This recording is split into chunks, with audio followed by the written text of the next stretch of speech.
Well, it's now finally come down to this, the final recap video of the 2016 PFA season, and the final video will be about the last division, the Century West, which consists of the San Diego Rays, the San Francisco Union, the Las Vegas Gamblers, the Seattle Quakes, and the El Paso Mustangs. And oh boy, the first team I'm going to talk about, the El Paso Mustangs, oh man, I got a lot of things to say. Well, we first start off with probably the most disappointing team this year, and that was the El Paso Mustangs. This team, on paper going into the year, was, I think it was either the second or third best team in the league, which is quite incredible. But they had one of the most powerful offenses going into the league, but they started off the year 1-4 at one point. Like, they kept losing games by such close margins, and if the games that they had a chance to win, all they needed to do was like score one more touchdown, get like over 20 points, and they couldn't do it. As I look at their schedule right now, the only game where they lost while scoring over 20 points was Week 16 hosting San Diego. Every other loss was got under 20 points. And a good chunk of them, if they just got one more touchdown, they could have won it. Matter of fact, 7 of their 11 losses, they could have turned around, flipped it. That's how disastrous of a season it was, and that offense was so underproductive. But they did finish strong with that Monday night win against Las Vegas when they were down 17-0. They scored 20 unanswered points to win in overtime. So that was a pretty impressive comeback, but most of the season was pretty disastrous. As we look at their stats, offense, the best part of the team, 30th in points scored. So they were the bottom 10 in scoring. They were 20th in yards allowed, so they got a good bunch of yards, but they didn't get a lot of points off of it. They were 11th in rushing yards, that's their best stat, but 26th in the air, so not good at all. Defense, 22nd points allowed. 18th in yards allowed, so pretty consistent. 11th best rush defense, that's a pretty solid job there. And 24th in passing, so their defense was solid throughout the year. That offense was just extremely underwhelming. And we start off with the stats when it comes to the quarterback position, because their quarterback, James Thibodeaux, looks like French. He had a whole bunch of expectations for him, but in the end, he threw for over 3,600 yards, had a 62% completion percentage, 19 touchdowns to 15 picks. Had a QB rating of just barely 82%. What a disastrous season he had, and he missed a game due to injury too. However, their running game was much, much better, and they had one of the best running backs in the league in Allen Davis, their second ever pick in the draft. He rushed for 2,009 yards. He wasn't as good in the air, though. He only got 300 yards, but holy shit. Like I said earlier, and a couple videos ago, about how Ariel Leary, the Baltimore Charms receiver, he kept getting like so much yards like to start the season. Allen Davis here started the first 3 games with almost 150 yards each game. He had over 140 yards in each game. 2 of them were 160 yards, so he had one hell of a year, although he did struggle somewhat the rest of the year due to some injuries. When it came to receiving, their leading receiver was Arthur Phillips, who had almost 1,200 yards, 70 receptions, but just 8 touchdowns. But look at this, their tight end, Kenneth Adams. He had 119 receptions. I think he might even have the most receptions of all the receivers in this league, even though he's a tight end. He had almost not over 900 yards, but just 4 touchdowns. So they have one of the most productive tight ends in the league. That's pretty good. The offensive line was patchy at best, and that was one reason probably why their offense struggled this year too. Their leading free safety led the league in tackles, so that is definitely not good. But then when you get to sacks, they had a whole bunch of sacks, but only one player really got the most of them, and that was Larry Allen, their defensive end, with 12, so he had a pretty damn good year. But this team did get a good amount of interceptions, like around middle of the pack, with their cornerback Barry Carver leading the team with 5, and right behind him is their free safety Zachary Baldwin with 4 picks. So this team get a good amount of pressure.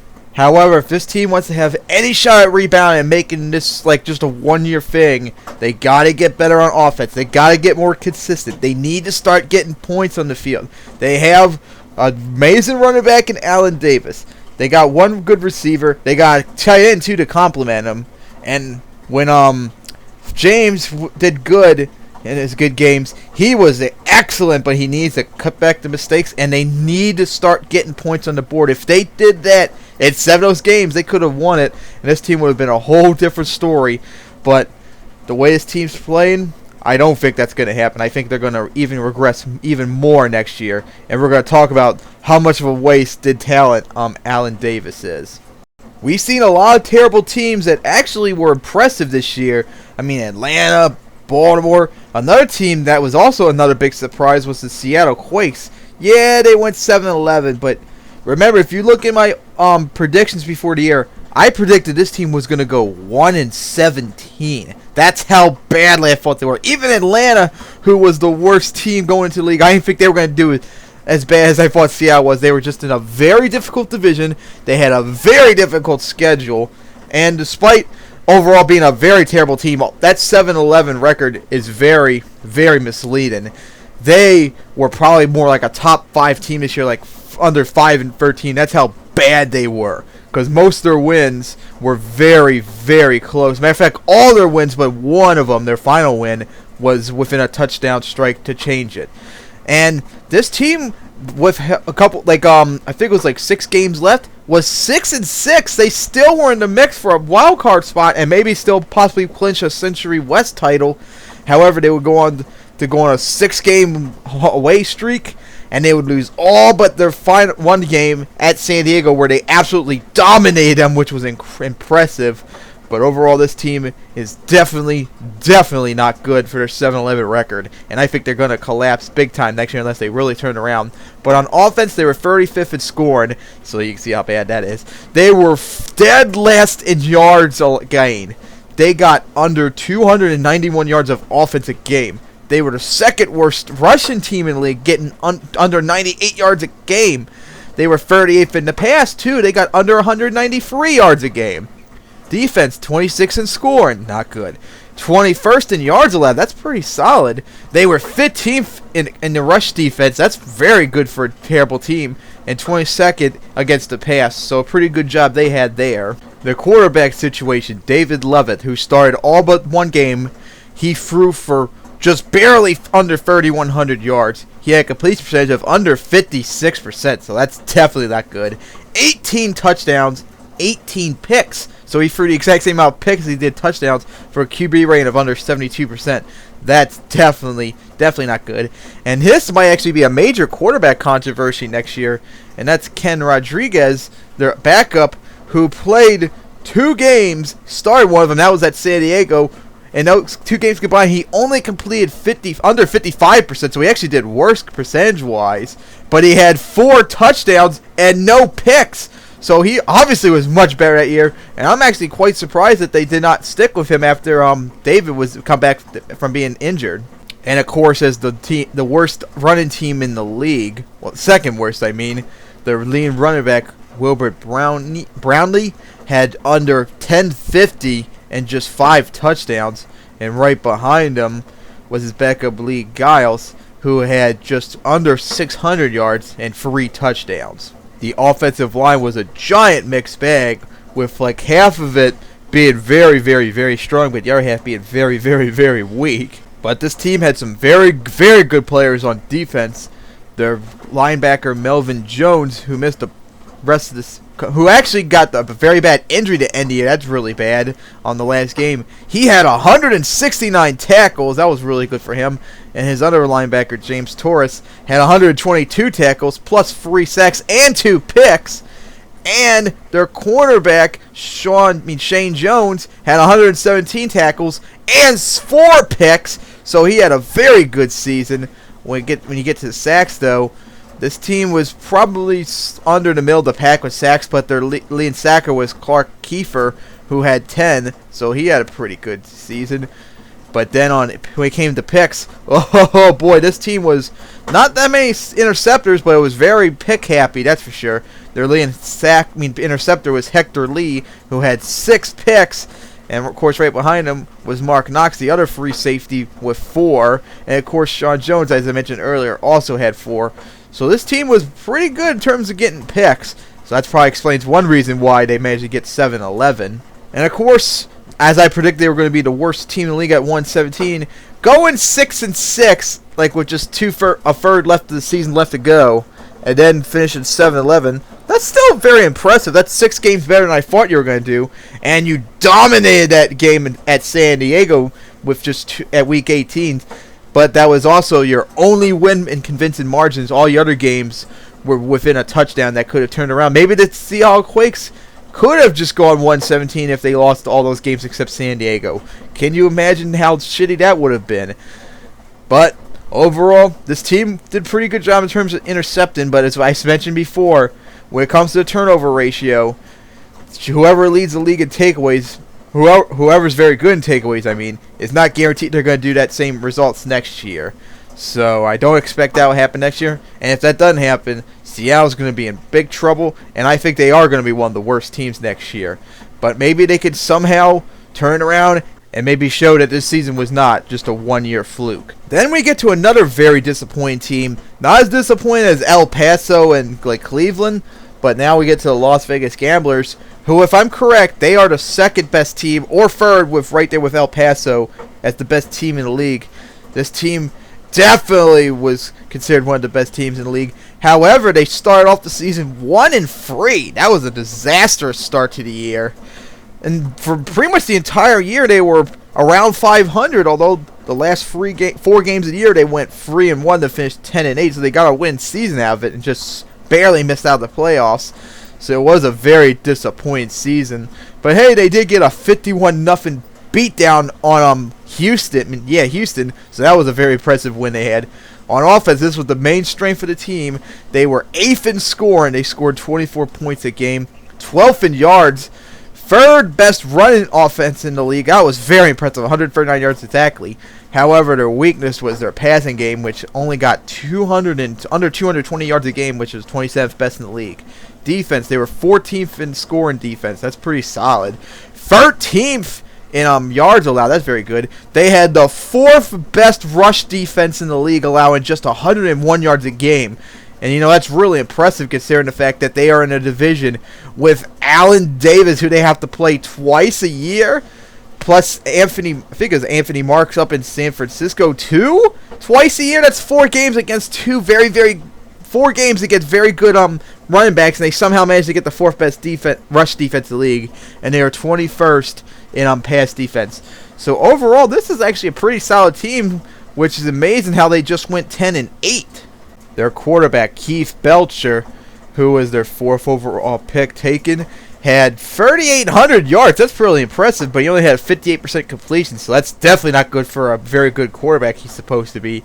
31 touchdowns, that's really good. 16 picks, that's a little too many, not enough touchdowns in comparison, for a QB rating of 86.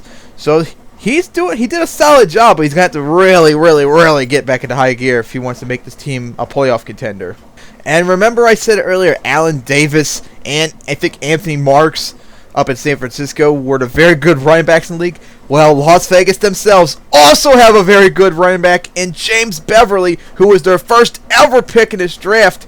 He rushed for 2,000 yards himself as well. So how about that? We had a division where it had 2 running backs score over 2,000 yards. Now remember, this is 18 games, not 16, so it's not as impressive as it would be in the NFL. But hey, 2,000 yards, that's still very good. But just 11. He got 11 touchdowns, that's pretty good, but awfully disappointing for the amount of yards he would get. When it came to receiving, they had just a one-man wrecking crew in John Maxwell, who was their 2nd ever pick, just right behind James Beverly, because remember, it was a Serpentine draft. And he had over almost 1,600 yards and for 20 touchdowns, so he might have led the league in touchdowns. So he got a shit ton of a production off of that one player. And look at that right behind him. James Beverly is 2nd in the league team in receptions, yards. So that's definitely not good at your running back is doing that much. But hey, he got over 600 yards and 6 touchdowns. So James Beverly is definitely one of the most productive running backs in the league. However, that offensive line was not really good whatsoever. Their best player was their tackle, Dustin Bennett, who had 61 pancakes, but he allowed 10 sacks too, so that's definitely not good. And if this team wants to have any shot at making a playoff spot, they have to start getting more protection on their offensive line. And again, just like El Paso, not really. There's no 100-yard tackler, so they didn't get a lot of tackles. They did get an okay amount of sacks, but it's spread all over the place. No one really got a lot of them. Their leading sacker was Kevin Bunker, with their defensive end with 12 sacks. So he had a pretty solid year. But this team was not really that good when it came to picks. They're probably around average for the rest of the team. I mean, less of the league. But they had free players getting free picks each at the high. That's not really good. So just like I see Las Vegas kind of like Miami, a very solid, strong team that just had a shitty finish to the year. I mean, fucking remember Miami, they should have gone 18-0 based on how their losses went, but they started off 1-6 and then they finally got fixed to finish 10-1 the rest of the season and made themselves a major contender next year for PFA Bowl 2. I don't think Las Vegas is going to be that close yet to PFA Bowl 2, but they could be a contender for playoffs next year if they get shit fixed. Because both them and El Paso were both major disappointments this year. But unlike El Paso, Las Vegas didn't fuck up as badly as they did. They were pretty strong throughout the entire year. They just blew a lot of games that they should have been able to win. Four of those losses, so half their losses were within a touchdown. So if they won even just one of them, maybe like against San Diego, they could have been a freeway tie between them and San Francisco and San Diego for the winner of the Century West, and who knows what could have happened then. So I got a lot more faith in Las Vegas than I do El Paso, but we'll see next year. And then we get to a very exciting team to talk about, and they are going to have one of the biggest quarterback controversies going into next year, and that's the San Francisco Union. This team was one of the best teams also in the league, so ain't that something? Like I said, the Century West was going to be the strongest with fucking like three teams like in the top 5. I don't know if San Francisco was that close, but they were right up there. And they started off strong the year, 3-0, and they were dominant pretty much the entire year to go 11-5. However, they lost their final 2 games. Particularly the most disastrous one was hosting at San Diego, where they were up 23-10 going into the 4th quarter, and they let San Diego get the win in 24-23. And if they beat San Diego there, they would have won the Century West. And if they beat them in Oklahoma the final week of the season, they would have been 13-5 and not only easily would have won the Century East, but they would have been in a tie with Pittsburgh for first round bye, and they might have overtaken them. Who knows what could have happened? They had a very strong start to the year, but this team was kind of disappointing for their 11-7 record. They were like really underwhelmed. They were 9th in scoring, so that was pretty good. They were 18th in yards gained, 21st on the ground. That's not really good, especially considering they have, I think Anthony Marks was his name, as their running back, so that's definitely not good. 17th in the air, though. This team was pretty strong in the air, especially since they went through 2 quarterbacks. We're going to get to that in a bit. 18th on scoring defense, so pretty solid job. They were the 8th best yards defense. That was really strong. They were 21st in yards allowed. Running yards allowed. That's definitely not good, but considering the competition they have to deal with in their division, that's probably a solid job, because, man, if you had to go in a division where you had to play Allen Davis, James Beverly, and it'd be pretty difficult to maintain that defense. And they are 11th in passing yards allowed, so their defense is all over the place like their offense, but overall, a pretty solid team. Alright, now here's the quarterback controversy we're going to all be talking about next year. Their quarterback, their main starting quarterback, John Getz, who is their 2nd overall pick in the draft. He played in 15 games. He missed 3 of them due to injury, but he passed for over 3,300 yards. He has almost 63% completion percentage, 22 touchdowns to 9 picks, with a QB rating of a 90.4. But his backup, Ruben Williams, who played 3 games, he had a completion percentage of almost 61.5%, so a percent less. Passed for 865 yards, but he had 11 touchdowns and 3 picks. he got half of the touchdowns that John got in just 3 games. And remember, he had one game against Buffalo where he passed for 4 touchdowns. He was very, very strong. And if it wasn't for the fact that John Getz was right up there with the second overall pick, second pick in team's history, I would consider Ruben Williams to be the starter for next year, because like I said, this is going to be a major quarterback controversy next year, because whoever they start, the other one's not going to be too happy about, and would probably request either to be cut or traded to someone so they can start there. So they're going to have to really think about what they're going to do for next year, because this is going to be a major game changer for this team. And I don't think they're going to do this, but if it was me, I probably would side with them starting Ruben Williams next year. But I don't think they're going to do that to take over John's spot. I think he pretty much has it wrapped up as the higher pick. When it comes to the running game, Anthony Marks, and get this, he ran for over 419 times. I don't think any running back in NFL history did so many run attempts like he has. He had over 1,750 yards and 10 touchdowns. That is really, really incredible. And he was a one-man wrecking crew on this team. No one's even close to him in yards gained. 2 solid receivers, with Bill Presley having 83 receptions, over 1,100 yards, but just 4 touchdowns, so he wasn't good at that. And right behind him was their other receiver, Danny Coker, who had 105 receptions, that's really good, under 1,100 yards, and 8 touchdowns. But they also had a really solid third receiver, too, in Evan Nicholas, who had only 700 yards, but he got 7 touchdowns. And, of course, Anthony Marks, their running back, also had 5 touchdowns, too, in the air as well. So they didn't get a lot of they didn't have a bunch of players getting a lot of yards, but they did get a lot of touchdowns off of it combined. A solid offensive line. And again, as it's being apparent so far in this division, there's not a lot of tacklers really at all in this team. But this team has one hell of a defensive end in Charles Magidson, who had 19 sacks. This team was right up there in sacks. This is really, really strong sack-producing team. But then when you get the interceptions, oh no, a whole different story. With their lead and interceptor, Marcus Austin, their free safety, only getting 3. That's disastrous.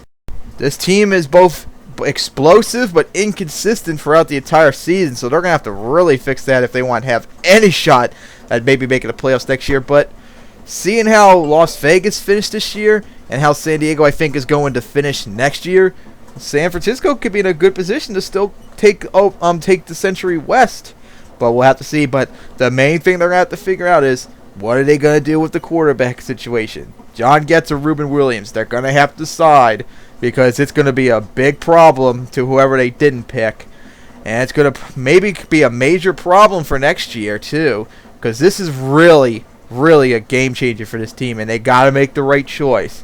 And I don't think they're going to make the right choice. But we'll have to wait and see. Who knows? Maybe they'll take my suggestion, and maybe he'll collapse. Maybe Ruben was just a one-year fluke. But we'll have to wait and see, and hopefully good luck for them, because, boy, they're going to need it next year. But now we get to the final team. The San Diego Rays. Oh, boy, I can't believe I finally made it this far. The final team. And remember, this team going into the season was the the official top half of the team in terms of the best teams in the league. So they were the 20th best team in the league. And I thought they were going to do maybe an okay job if they were in another division, because this division was so strong. And they started off 2-2, but both of those wins were not really convincing, and their losses were disastrous.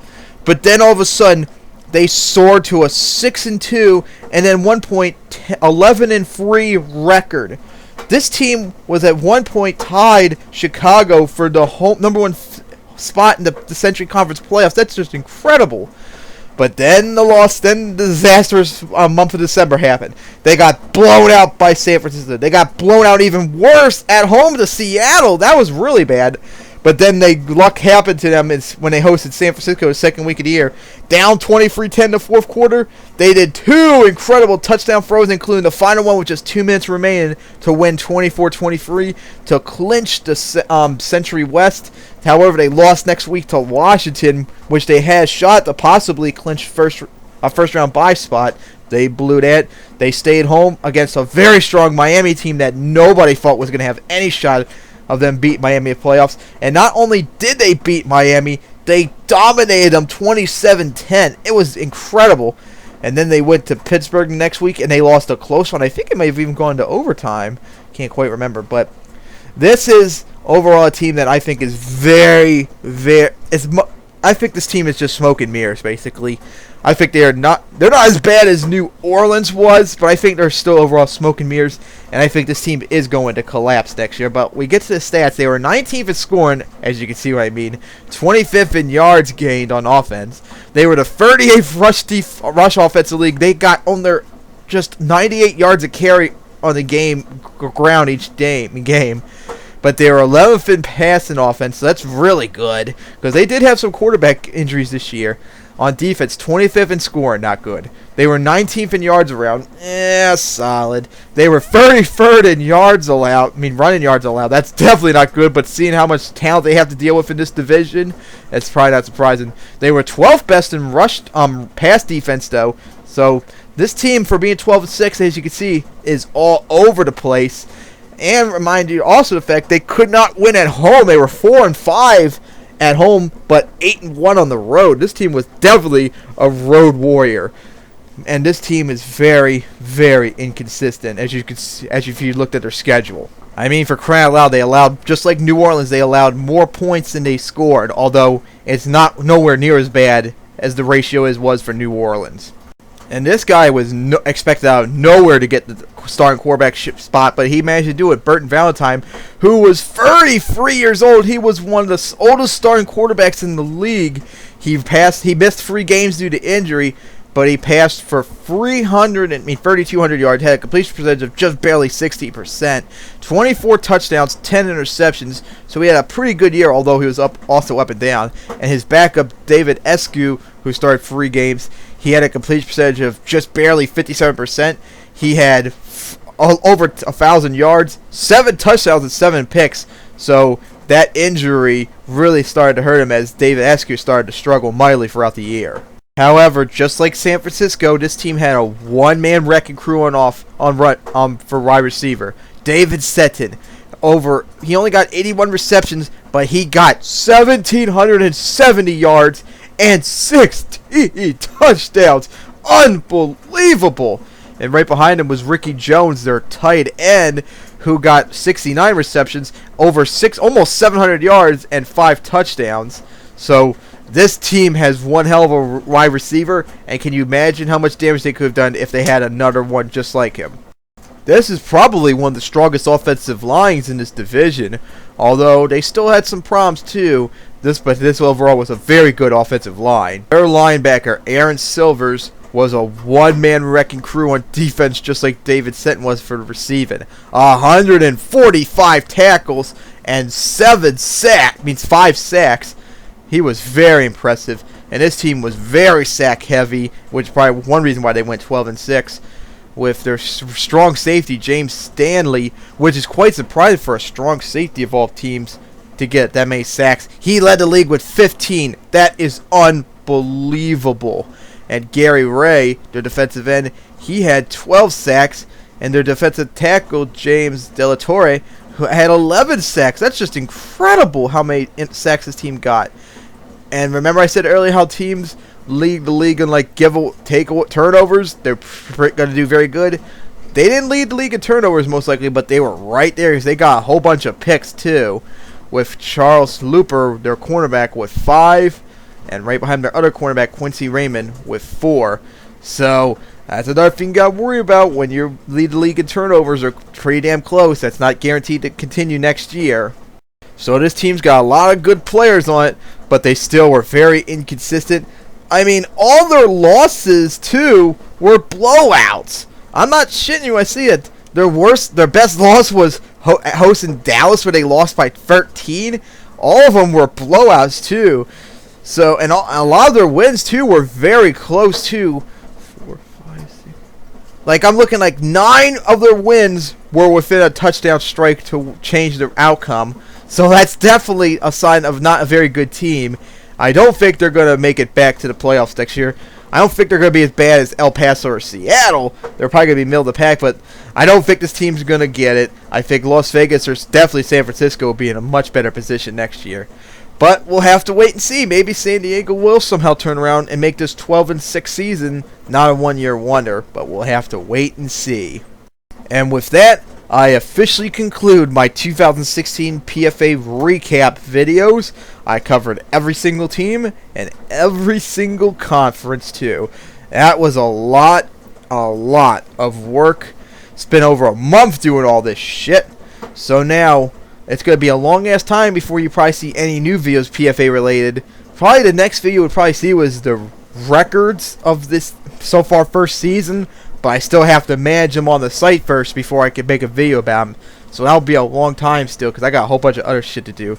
But hopefully it'll be soon. And hopefully we can start simulating the 2017 PFA season. So see you then. Zane.